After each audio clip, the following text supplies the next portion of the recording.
Plans for a 900-foot skyscraper to be built at the site known as 5 World Trade Center were just approved, and this project is going to be amazing. This new skyscraper is going to have a very modern all-glass exterior. It's going to house a total of 1,200 rental apartments. 400 of those apartments, or 1/3 of the entire building, will actually be designated as affordable housing units. And the best part, about 80 units are actually going to be set aside for both 9/11 survivors and first responders. How cool is that? 5 World Trade Center will make for the only building marked residential in the 16-acre World Trade Center development. Today, let's talk about a skyscraper that is going to change the entire landscape of this historic site. Now, I know that this next part might be a little bit sensitive for some of you guys, but just to make sure that everybody has kind of a lay of the land, let's take a look at what the World Trade Center site looked like prior to the attacks. The original layout looked like this. There were 7 total buildings that were constructed from 1975 to 1985. You had 1 World Trade Center and 2 World Trade Center. These were the original Twin Towers, 2 iconic buildings that were actually the tallest buildings in the world when they were built. 3 World Trade Center was a 22-story Marriott hotel that was actually connected to the North Tower through an underground entrance. 4 World Trade Center was a smaller office building. 5 World Trade Center was also an office building. This one was 9 stories. 6 World Trade Center stood 8 stories tall, the smallest building in the complex, and it was occupied by a U.S. Customs Service. Then last, we had 7 World Trade Center. The original structure here was a 47-story red granite building, which was also occupied by business tenants. All of these buildings were either completely destroyed or badly damaged, and I don't want to go relive any of that in today's episode, but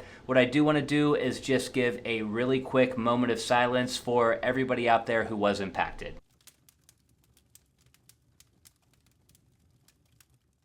Now, it didn't take long before we started to see preliminary plans about what was going to happen at this site. And the vision from the very beginning was to eventually replace all 7 buildings that were lost. Here you can see that old plan compared to the new plan laid out over here on the right. Where the Twin Towers were originally located, there are now these 2 beautiful memorials. And side note, I visited these memorials during my last visit to New York, and they are just so incredible to experience in person, also very emotional. Surrounding those memorials, you can see a rearrangement of the buildings. 5 World Trade Center that we're talking about today is now actually over here on the south side of the site. The address for the new 5 World Trade Center is 130 Liberty Street. If we look at it on Google Earth, this gives you a better view and perspective as to where this new tower is going to go compared to the rest of the site. 130 Liberty Street used to be the home of the Deutsche Bank building, but this building was also badly damaged back in 2001 due to its proximity to everything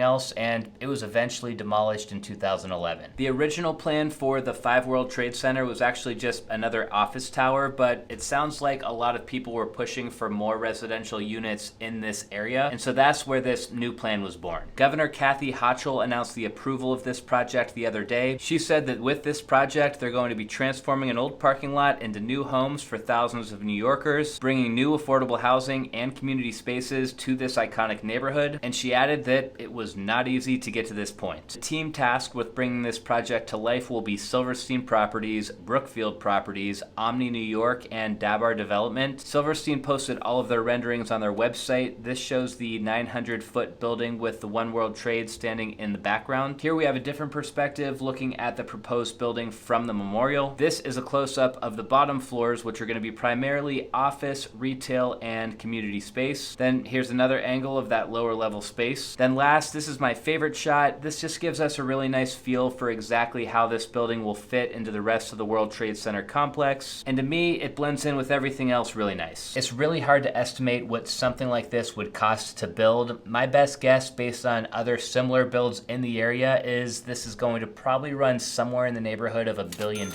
That does check out, by the way, based on a quick Google search, which says that it costs about $15 million per floor to build in New York City. Some of that will be paid for for by government funding. They're going to be getting a $40 million loan from the Hochul administration, $20 million from the state legislator, and then another $5 million from the Battery Park City Authority. All this money appears to be coming from a much larger pool. A community renewal commissioner said that 5 World Trade Center will undoubtedly stand as a shining example of the governor's commitment to making New York City and the entire state a better, more affordable place to live. To be honest, I'm not 100% clear on how all this government funding works on these really big skyscraper projects in New York, but I'm assuming that that $65 billion bump that the developers are getting is going to help them be able to afford to build affordable housing units within this tower. Speaking of the affordable housing stuff, Curbed reported that to qualify, you will need to fall within the income tiers, which range from about $40,000 up to $150,000, depending on your family's size. A lot of us, that might sound like a lot, but to New Yorker standards, I guess that's considered lower income. The map here is from the Department of Housing Preservation. It's supposed to indicate all of the affordable housing production happening around the city. You can see that there is affordable housing that's being built around Manhattan, but it looks like nothing is really in the works in this region where the new 5 World Trade Center is being built. Where I stand on all this with my opinion, now that you guys asked for it, is that I love the architecture of this skyscraper itself.